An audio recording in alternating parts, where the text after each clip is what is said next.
My brother, you know this place I'm in, but you don't know it. We flip this around a little. You've been here before. You recognize it?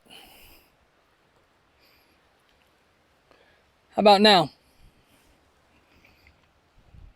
It was dark when we were here, and we took a moment and we envisioned a grove that we'd been in. And this is similar, this place. Surrounded by trees, council of kings. And when we were here, we took a moment to take our minds and our hearts into that grove. And there was this song that played about a slow cheetah coming for your forest. And we talked about how you would be attacked and you should anticipate it. Spiritual warfare. Becoming a king is one of the hardest things for men to do.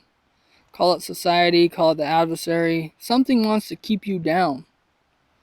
I was talking to a young man this past week, and asked him what he wanted in life. And he shared some. He was in tune with some. I asked him how he felt about himself, and he started looking at porn at age 13. He's 17 now, and he doesn't think very good of himself. And I said, look, if you're born to be a king, and somebody wants to take you out, are they going to wait till you're 30 and you're strong? Are they going to leave you alone?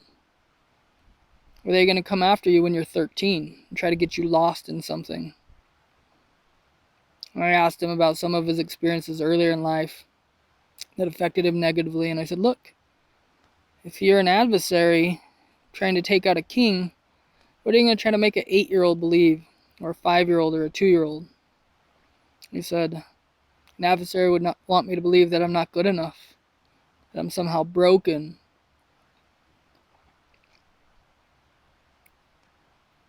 That doesn't stop because you came to an event and got in tune with yourself. That doesn't stop because you believe in Jesus or walk with him.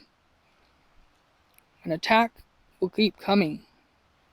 But as kings, you look out, not just for yourself, but how has your wife been attacked this past week? Your household.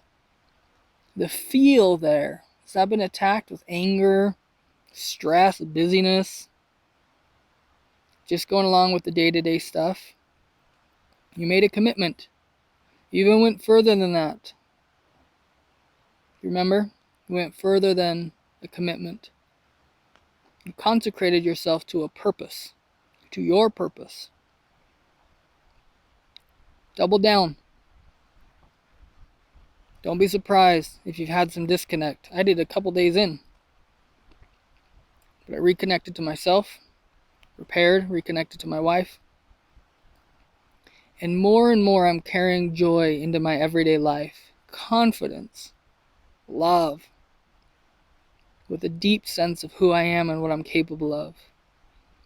And you've tasted it in yourself. You saw the vision. You tasted what it would be like to be at the peak. Not just a destination, but the peak represents a state of being and a state of relationships. And in your mind, you looked at a path where you fell down, where you trudged through mud, where you almost were drowning. Anticipate these things. And notice when you say, maybe I can't do it. Or maybe I was just fooling myself. Or maybe I should give up. Is this worth fighting for? I've been there. For far too long, I was wondering if I should fight. And I should have just freaking fought. I should have just fought. Instead of laying there waiting for things to get better. So my friend, I'm going to invite you into the next video. This is about communing with your Creator. And step 1 is going to be, we got to look at what agreements you've made about God, about your Father, about your Savior, what emotions you carry. And notice how maybe the thoughts in your head are disconnected from your true beliefs or your experience. I love you guys. I really do. I hope you've had a good week. I know there's been some bumps. But you committed something. And you let go of something here. Whatever was written on that mask, that old identity, you don't have to put it back on. And if you've put back on that identity, just take it off again. Training ourselves to live from our true strength, from our king self. It takes time to train ourselves. Enjoy the next guided process of communing with your Creator.